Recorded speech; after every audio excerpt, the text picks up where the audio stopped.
একটা সমকোণী ত্রিভুজের লম্ব ভূমির 12/11 অংশ থেকে 6 সেন্টিমিটার কম। 12/11 অংশ থেকে 6 সেন্টিমিটার কম এবং অতিভুজ ভূমির এত অংশ থেকে 3 সেন্টিমিটার কম। অর্থাৎ আমি একটা সমকোণী ত্রিভুজ আঁকি, এটা দ্বারা কি বোঝাচ্ছে আমরা একটু বুঝি। ধরো এটা একটা সমকোণী ত্রিভুজ, তাহলে বলছে লম্ব ভূমির এত অংশ থেকে 6 সেন্টিমিটার কম। তো লম্বকে তুলনা করছে ভূমির সাথে। মনে রাখবা, যেই কোনো প্রশ্নে যদি কোনো কিছুকে অন্য কোনো কিছুর সাথে তুলনা করে, তাহলে কোনো বস্তুকে যার সাথে তুলনা করবে তাকে ধরতে হয়। তাহলে ভূমিকে লম্বকে ভূমির সাথে তুলনা করছে, তাহলে ভূমিকে তুমি একটা কিছু ধরবা। ধরো ভূমিকে আমি 12 ধরলাম, 12 সেন্টিমিটার। তো লম্ব কত হবে? বলছে ভূমির 12/11। তাহলে ভূমি এর কত? 12/11 থেকে 6 সেন্টিমিটার কম, বিয়োগ 6। এবার লক্ষ্য কর, এর মানে কি গুণ? তাহলে 12 কাটা, 11 থেকে 6 কাটলে 5। তাহলে ভূমিটা যদি 12 হয়, লম্বটা হবে 5। আবার বলছে অতিভুজ ভূমির 3/4 অংশ থেকে 3 সেন্টিমিটার কম। তাহলে লক্ষ্য করো, ভূমিটা যদি 12 হয়, তাহলে অতিভুজটা কত হবে? বলছে 12 এর 3/4 অংশ থেকে কত কম? 3 সেন্টিমিটার কম। কম মানে বিয়োগ। এবার দেখো, 3 দ্বারা 12কে কাটলে হবে 4। তাহলে 4 আর 4 গুণ করলে 16 বিয়োগ 3, তার মানে কত? 13। তার মানে আমি যদি ভূমিটাকে 12 ধরি, লম্বটা হবে 5, আর এটা হবে অতিভুজটা হবে 13। কেউ মনে করলো না স্যার আমি 24 ধরবো, তো ধরো ভূমির আমি 24 ধরলাম। তো লম্ব কত হবে? লম্ব কত হবে? বলছে লম্ব হবে ভূমি এর 12/11 অংশ থেকে 6 সেন্টিমিটার কম। তাইলে 12 দিয়ে 24 কাটলে কত? 2। তাহলে 11 দুগুণে 22 বিয়োগ। ঠিক আছে। এবার লক্ষ্য করো, যদি আমার এটা অতিভুজ বের করতাম, তাহলে অতিভুজ কত হবে? ভূমি এর 3/4 অংশ থেকে 3 সেন্টিমিটার কম। তাহলে 3 দ্বারা 24 কাটলে 8, তাহলে 4 এটা 32।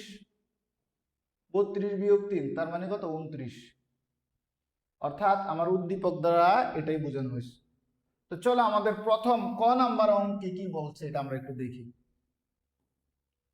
তাহলে ক নাম্বারে বলছে ভূমি এক্স হলে ত্রিভুজটির ক্ষেত্রফল এক্স এর মাধ্যমে প্রকাশ করো। তাহলে ত্রিভুজটা আঁকি। তাহলে এটা একটা ত্রিভুজ। তাহলে আমাকে বলছে যদি ভূমি এক্স হয়, তার মানে ওই যে ভূমিকে আমি ধরবো, ফিক্সড করে দিছি একটা চলক ধরতে হবে এক্স। তাহলে ধরো আমি ভূমিকে এক্স ধরলাম। তাহলে ভূমি যদি এক্স হয়, লম্ব কত হবে? 12/11 অংশ থেকে 6 কম। তাহলে কার?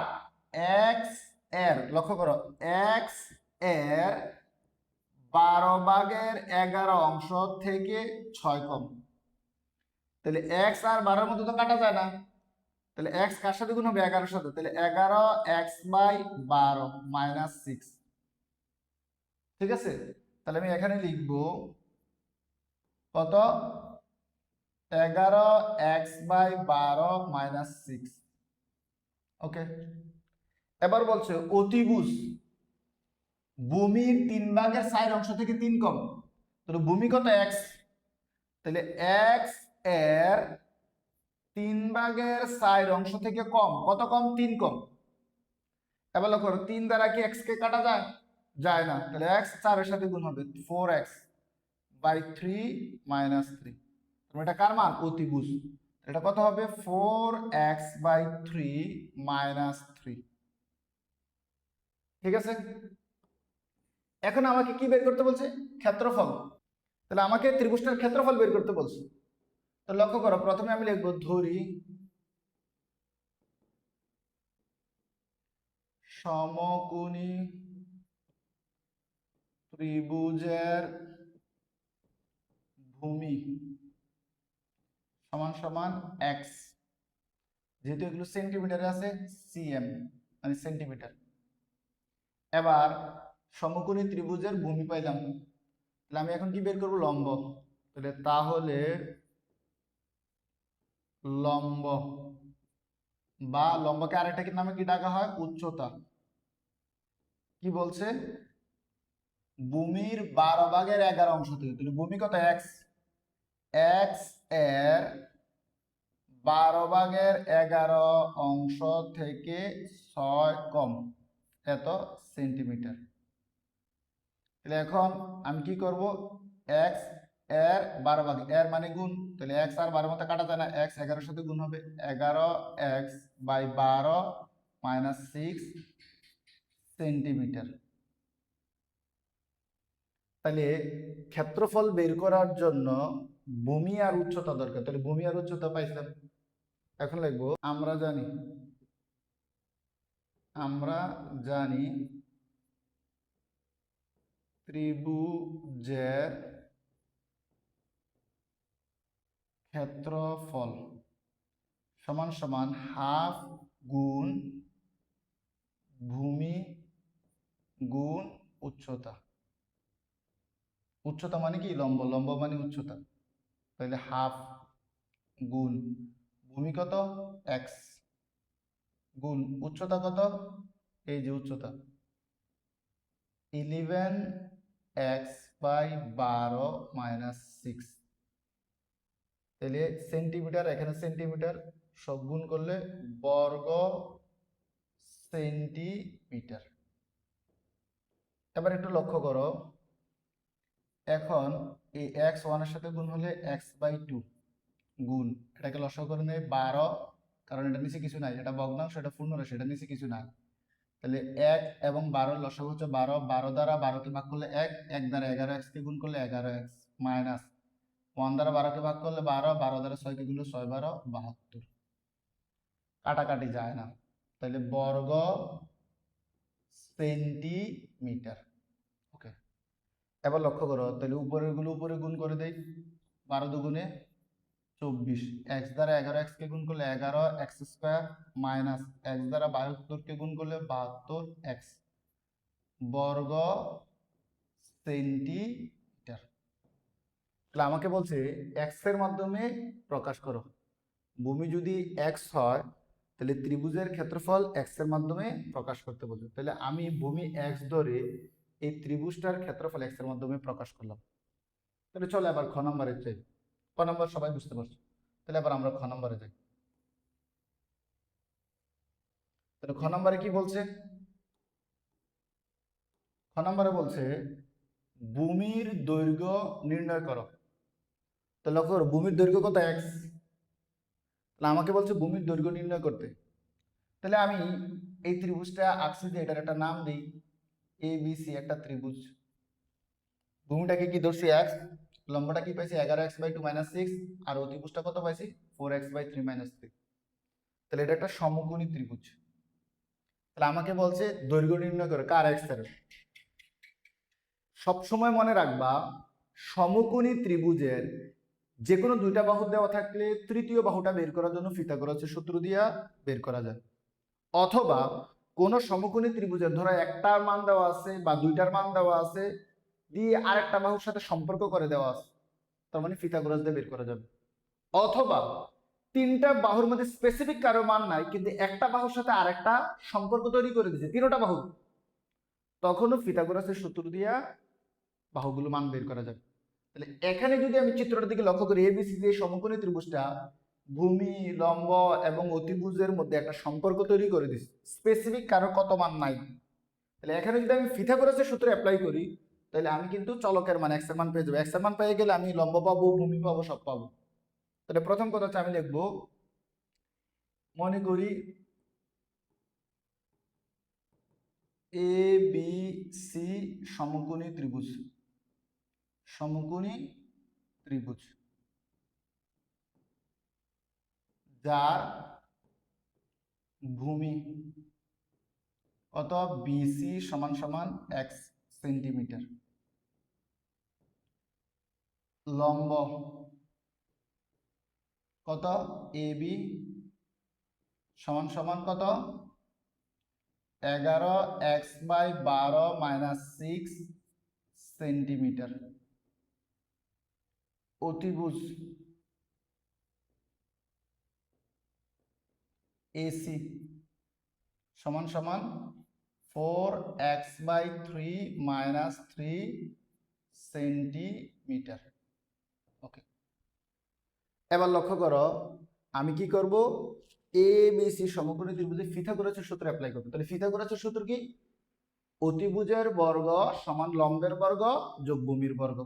তাহলে এই যে সমকোণী ত্রিভুজে অতিভুজকে সমকোণের বিপরীত হবে এসি, লম্বকে খাড়া যেটা আছে এবি, আর ভূমিকে বিসি। তাহলে আমি লিখবো এ বি সি সমকোণী ত্রিভুজ হতে পিথাগোরাসের উপপাদ্য অনুসারে পাই এ বি সি সমকোণী ত্রিভুজ হতে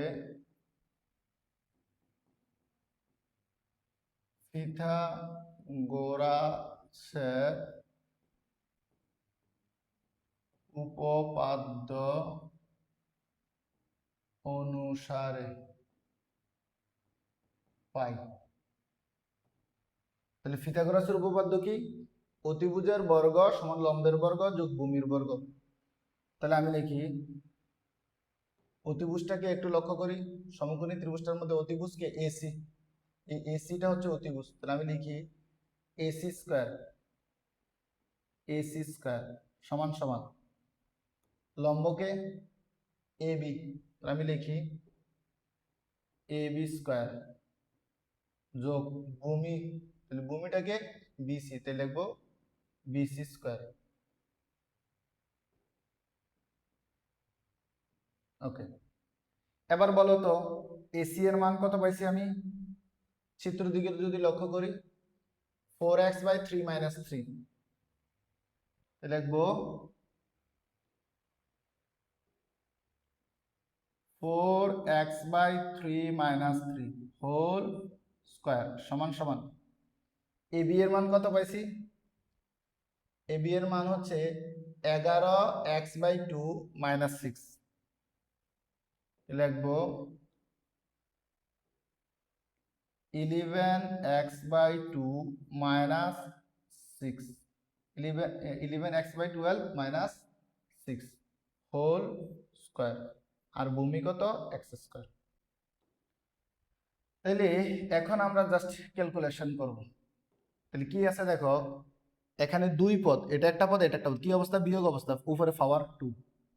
যদি দুই পদ যোগ বা বিয়োগ অবস্থায় থাকে, পাওয়ার 2 বা 3 থাকে, তখন সূত্র হয়। যেহেতু দুই পদের রাশি বিয়োগ অবস্থায় আছে, পাওয়ার 2 আছে, তার মানে a - b হোল স্কয়ার সূত্র হবে। a - b হোল স্কয়ার সূত্র কি? a স্কয়ার, a স্কয়ার মানে কি পুরোটা স্কয়ার, তাহলে a স্কয়ার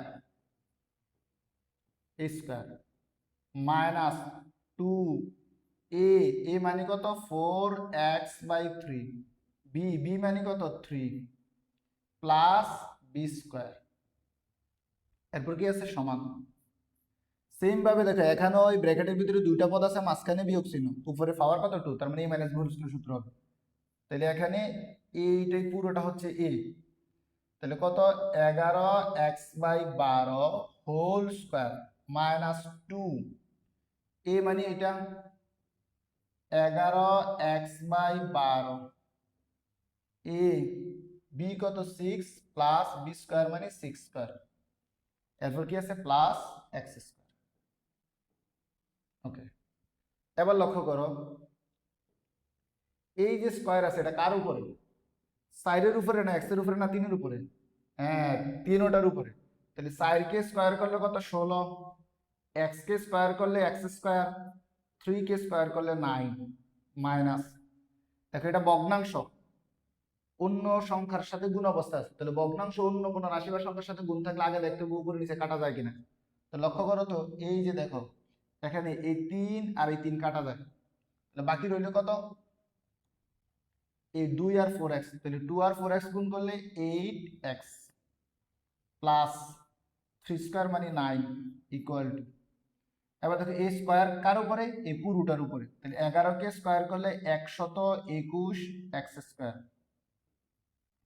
12কে স্কোয়ার করলে 144 মাইনাস, এবার লক্ষ্য করো তো সেম ভাবে এটা ভগ্নাংশ, এটা পূর্ণরাশি, এটা পূর্ণরাশি, কাটা যায় কিনা?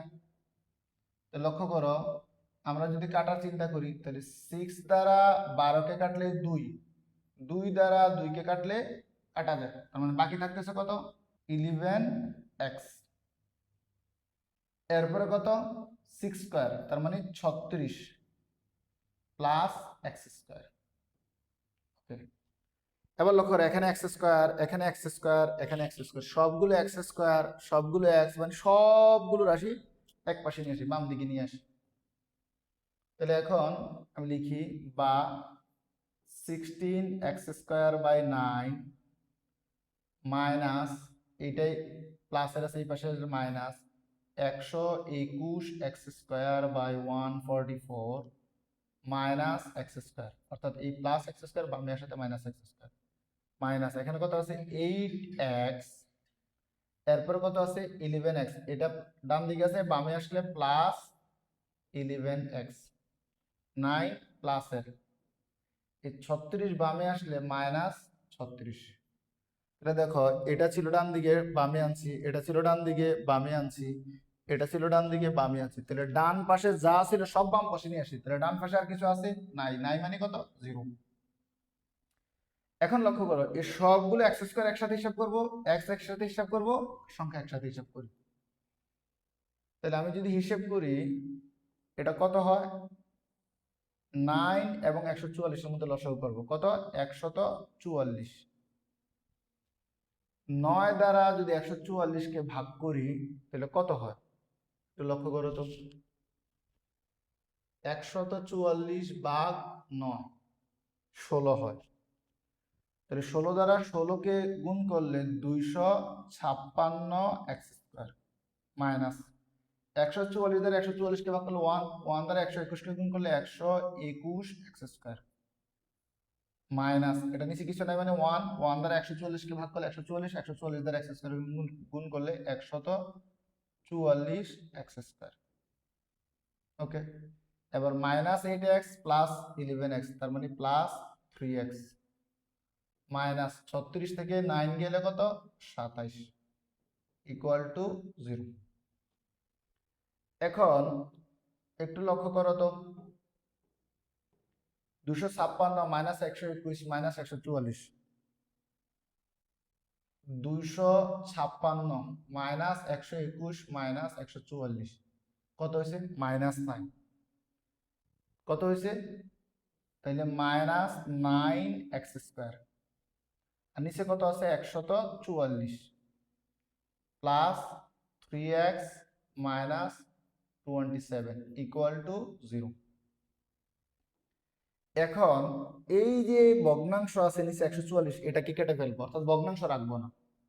তাহলে কোন একটা সমীকরণের যদি কোনো একটা নির্দিষ্ট পদে ভগ্নাংশ থাকে, বাকিগুলো যদি ভগ্নাংশ না থাকে, এটা কাজ করার জন্য ভগ্নাংশ দুইটা কাজ করা যায়, একটা হচ্ছে লসাগু করা যায়, আর একটা হচ্ছে ওই ভগ্নাংশের নিচে যেই সংখ্যাটা আছে বা যেই রাশিটা আছে পুরো সমীকরণটাকে এটা দ্বারা গুণ করলে হয়ে যায়। লক্ষ্য করো, আমি 144 দ্বারা পুরোটারে গুণ করে দিই, তাহলে -9x² / 144 গুণ 144 যোগ 3x গুণ 144 মাইনাস 27x গুণ 144 ইকুয়াল টু 0 গুণ 144। পুরো সমীকরণটাকে 144 দ্বারা গুণ করলাম। তাহলে গুণ করাতে কি হলো দেখো, -9x, 144 144 কাটা, তাহলে -9x² প্লাস 3 দ্বারা 144কে গুণ করি, 3 গুণ 144 432, 432x মাইনাস 27 দ্বারা 144কে গুণ করি, 27 গুণ 144 3828, 3828 ইকুয়াল টু 0-র সাথে যে কোনো কিছু গুণ করলে 0। এখন লক্ষ্য করো, এই যে সমীকরণটা আসছে এখানে মাইনাস আছে, প্রথম পদে আমি মাইনাস রাখবো না, এটা হচ্ছে আমার সিদ্ধান্ত। দ্বিতীয় হচ্ছে এখানে 9 আছে, এখানে 432, এখানে 3828, সংখ্যাটা অনেক বড়, তাহলে যেহেতু 9, এটারে 9 দ্বারা ভাগ যায়, এটারে 9 দ্বারা ভাগ যায়, দেখি আমরা যাই কিনা। যদি 9 দ্বারা ভাগ যায় কমন নিতে পারবো। তাহলে 432, 432 ভাগ 9 48 হয়। এরপরে 3888 কে 9 দ্বারা ভাগ করবো, 3888 ভাগ 9, তুমি এটাকেও 9 দ্বারা ভাগ যায়, তার মানে পুরোটা থেকে -9 কমন নিয়ে নিই। এই পুরোটা থেকে -9 কমন নিলাম। কমন নেওয়া মানে কি? ভাগ করা। তাহলে মাইনাস দ্বারা মাইনাসকে ভাগ করলে প্লাস, 9 দ্বারা 9x² ভাগ করলে x², মাইনাস দ্বারা প্লাসকে ভাগ করলে মাইনাস, 9 দ্বারা 432 কে ভাগ করি না, 432 ভাগ 9 কত হয়েছে? 48। তাহলে এখন কত লিখবো? 48x। মাইনাস দ্বারা মাইনাসকে ভাগ করলে প্লাস, তাহলে 3888 ভাগ 9 কত হয়? 432। তাহলে আমি লিখতে পারবো 432 ইকুয়াল টু 0। এই যে -9 এটার সাথে গুণ অবস্থা আছে, এটা পক্ষান্তর করলে ভাগ হয়ে যাবে। তাহলে কি লিখবো? x² minus 48x plus 432 equal to 0 by -9। মানে কি দাঁড়াচ্ছে? বা x² minus 48x plus 432 equal to 0 কে যে কোনো রাশি দ্বারা ভাগ করলে 0। এখন লক্ষ্য করো, দেখছো এটা কয় পদের রাশি? সরি, কয় পদের সমীকরণ? 3 পদের। তাহলে প্রথম পদের চলকের পাওয়ার 2, দ্বিতীয় পদের চলকের পাওয়ার 1, তৃতীয় পদের কোনো চলক নাই। তাহলে যদি 3 পদের কোনো সমীকরণ হয় বা রাশি হয়, প্রথম পদে যে চলক থাকবে চলকের পাওয়ার যত থাকবে, দ্বিতীয় পদে যদি ওই চলকের পাওয়ার তার অর্ধেক হয়, 3 নাম্বার পদে যদি ওই চলকটা নাই থাকে, তাহলে এটাকে মিডল টার্ম অথবা নিশ্চয়ক পদ্ধতির সমাধান হয়। তাহলে আমি মিডল টার্ম করব। তাহলে মিডল টার্ম যদি করি, মিডল টার্মের নিয়ম কি? প্রান্তীয় পদ ঠিক থাকবে, 432 ইকুয়াল টু 0।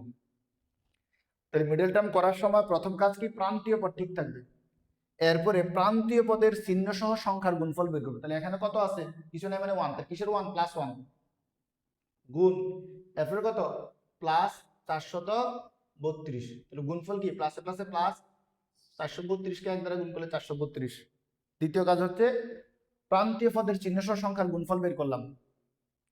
এবার এই 432 কে অর্থাৎ গুণফলকে দুটি সংখ্যায় ভাঙতে হবে, যাতে গুণ করলে 432 ঠিক থাকে, আর গুণফলে যেহেতু প্লাস আছে যাতে যোগ করলে 48 হয়।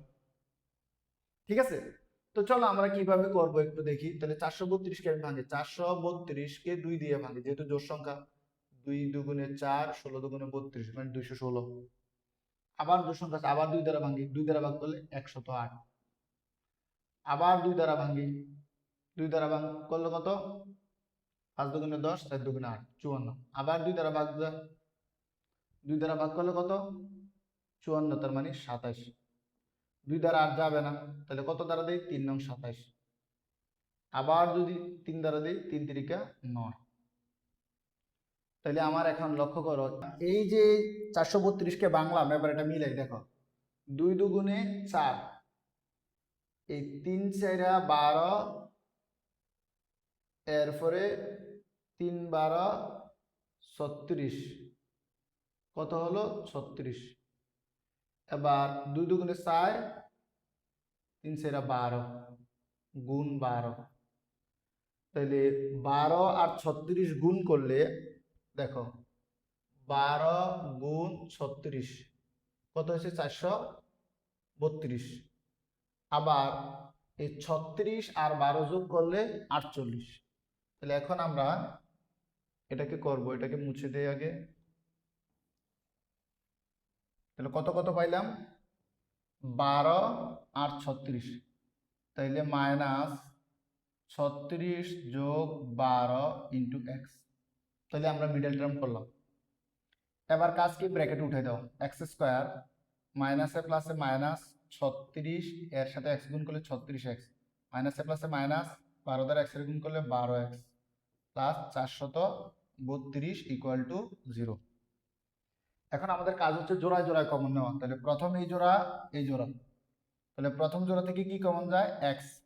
x কমন নিলে x মাইনাস 36, এখান থেকে কত কমন যায়? 12, আর এখানে কি আছে? মাইনাস। তাহলে কত?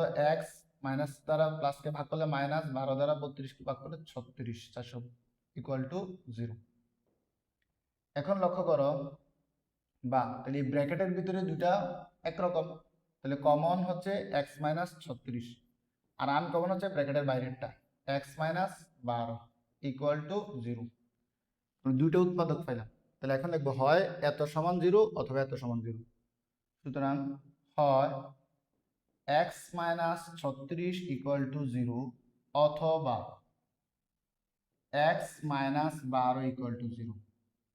তার মানে এক্স ইজ ইকুয়াল টু কত 36 আর এখানে এক্স ইজ ইকুয়াল টু কত 12।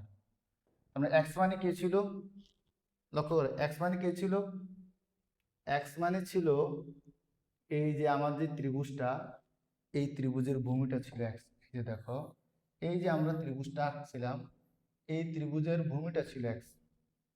তাহলে এক্স এর মান আমি কত পাইলাম, দুইটা মান পাইলাম, একটা 12 আর একটা 36। তো আমি লিখবো পাইছি মানে কি, সুতরাং ত্রিভুজের ভূমি দৈর্ঘ্য কত 36 সেন্টিমিটার অথবা 12 সেন্টিমিটার। আশা করি খ নম্বরটা বুঝতে পারছো।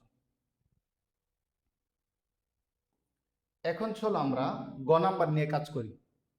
গ নাম্বারে কি বলছে, ত্রিভুজটির ভূমি 12 সেন্টিমিটার হলে পরিসীমার সমান পরিসীমা বিশিষ্ট সমবাহু ত্রিভুজের ক্ষেত্রফল বের করো। তাহলে সমবাহু ত্রিভুজের ক্ষেত্রফল অর্থাৎ এই যে ত্রিভুজটা, এটার ভূমি যদি 12 হয়, অর্থাৎ এক্স এর মান যদি 12 হয়, তাহলে এই ত্রিভুজের পরিসীমা যত, ঠিক সেম সমান পরিসীমা বিশিষ্ট একটা সমবাহু ত্রিভুজ নিব, নিয়ে ওই ত্রিভুজের ক্ষেত্রফল বের করব, অর্থাৎ সমবাহু ত্রিভুজের। তাহলে সমবাহু ত্রিভুজের ক্ষেত্রফল বের করতে হলে কি লাগে, বাহুর দৈর্ঘ্য লাগে। তাহলে সমবাহু ত্রিভুজের বাহুর দৈর্ঘ্য বের করব প্রথমে, এরপর ক্ষেত্রফল বের করব। তাহলে আগে চলো ভূমিটা যদি 12 নেই, বাকিগুলো কত হয় লক্ষ্য করো। কি ত্রিভুজের ভূমি, ভূমিকে বিসি, এর মান কত এক্স, কত ধরতে বলছে 12 সেন্টিমিটার। তাহলে লম্ব, লম্বকে এবি, তাহলে এবি এর মান কত 11x/12 - 6 সেন্টিমিটার। এবার বলো এই যে এক্স আছে, এক্স এর মানটা বসিয়ে দিই, 11 গুণ 12 ভাগ 12 - 6 সেন্টিমিটার। তার মানে কি এই 12 আর 12 কাটা, তাহলে কত 11, 11 থেকে 6 বাদ দিলে কত 5 সেন্টিমিটার। কার মান পাইলাম, লম্বের মান পাইলাম। তাহলে আবার অতিভুজ, অতিভুজ, তাহলে অতিভুজটা কত এসি সমান সমান 4x/3 - 3 সেন্টিমিটার। তাইলে এক্স এর মান কত যে 12, তাহলে 4 × 12/3 - 3 সেন্টিমিটার। একটু লক্ষ্য করো, তাহলে এই 3 দ্বারা 12কে কাটলে 4, অথবা 4 × 12 48, 48 কে 3 দ্বারা ভাগ করলে 16 -3 সেন্টিমিটার। তার মানে কত 13 সেন্টিমিটার। তো লক্ষ্য করো এই যে মানগুলো আমি পাইলাম, এই ত্রিভুজটার মধ্যে ভূমি কত 12, লম্ব কত 5 আর অতিভুজ কত 13। তাহলে সুতরাং সুতরাং ত্রিভুজ এ বি সি এর পরিসীমা, পরিসীমা মানে কি 3 বাহুর যোগফল। তাহলে একটা হচ্ছে এ বি, আরেকটা হচ্ছে বিসি, আরেকটা হচ্ছে কি এসি। এবার বলে এ বি এর মান কত পাইলাম 5 সেন্টিমিটার 5, বিসি এর মান কত পাইছি, বিসি এর মান এই যে দেখো 12 যোগ এসি এর মান কত পাইছি 13 সেন্টিমিটার। তার মানে কত 13 আর 12 25, 25 এর পাশে 30 সেন্টিমিটার। এবার লক্ষ্য করো আমারে বলছে পরিসীমার সমান পরিসীমা বিশিষ্ট সমবাহু ত্রিভুজ। তার মানে কি এটার পরিসীমা যত সমবাহু ত্রিভুজের পরিসীমা তত। তাহলে আমি লিখবো সুতরাং সমবাহু ত্রিভুজের পরিসীমা কত 30 সেন্টিমিটার। মনে রাখবা সমবাহু ত্রিভুজের যদি পরিসীমা দেওয়া থাকে তাইলে ওখান থেকে আমি ক্ষেত্রফল বের করতে হবে। তাহলে ক্ষেত্রফল তো পরিসীমাতে বের করা যায় না, কি লাগে বাহুর দৈর্ঘ্য। তাহলে সমবাহু ত্রিভুজের পরিসীমাকে 3 দ্বারা ভাগ করলে বাহুর দৈর্ঘ্য পাওয়া যায়। তাই আমি দেখবো সুতরাং সমবাহু ত্রিভুজের বাহুর দৈর্ঘ্য, বাহুর দৈর্ঘ্যকে এ দ্বারা প্রকাশ করে। এ সমান সমান কত পরিসীমা কত 30 বা কত 3 সেন্টিমিটার। পরিসীমাকে 3 দ্বারা ভাগ করলে বাহুর দৈর্ঘ্য পাওয়া যায়, তার মানে 10 সেন্টিমিটার। তো লক্ষ্য করো যেই ত্রিভুজের ভূমি ছিল 12 ওই ত্রিভুজের লম্ব পাইলাম 5, অতিভুজ পাইলাম 13, তার মানে পরিসীমা পাইলাম কত 30 সেন্টিমিটার। তার মানে ওই ত্রিভুজের পরিসীমা যত সমবাহু ত্রিভুজের পরিসীমা তত, তার মানে সমবাহু ত্রিভুজের পরিসীমা 30 সেন্টিমিটার। এবার বলছি ওই সমবাহু ত্রিভুজের ক্ষেত্রফল বের করতে বলছি। তাহলে সমবাহু ত্রিভুজের পরিসীমারে 3 দ্বারা ভাগ করলে বাহুর দৈর্ঘ্য পাওয়া যায়। তাহলে এবার লিখবো সমবাহু ত্রিভুজের ক্ষেত্রফল। আমরা জানি সমবাহু ত্রিভুজের ক্ষেত্রফল সমান সমান √3 ইন্টু বাহু স্কয়ার বাই 4। বলো করো √3। বাহুটা কত পাইছি লক্ষ্য করো 10। তাহলে আমি লিখবো 10 স্কয়ার বাই কত 4। তাহলে কত হবে √3 ইন্টু 10 স্কয়ার মানে কত 100 ভাগ কত 4। তাহলে আমি যদি 100 কে √3 সাথে গুণ করে দেই, √3 মানে কত 1.732 ইন্টু কত 100 ভাগ কত 4, তার মানে কত 173.2 ভাগ কত 60। যেহেতু ক্ষেত্রফল সবগুলো বর্গ সেন্টিমিটার। এখন লক্ষ্য করো তাহলে এখন আমি ক্যালকুলেটর ইউজ করি। কত 173.2 ভাগ 60 কত 43.3। তাহলে কত হলো 43.3 বর্গ সেন্টিমিটার।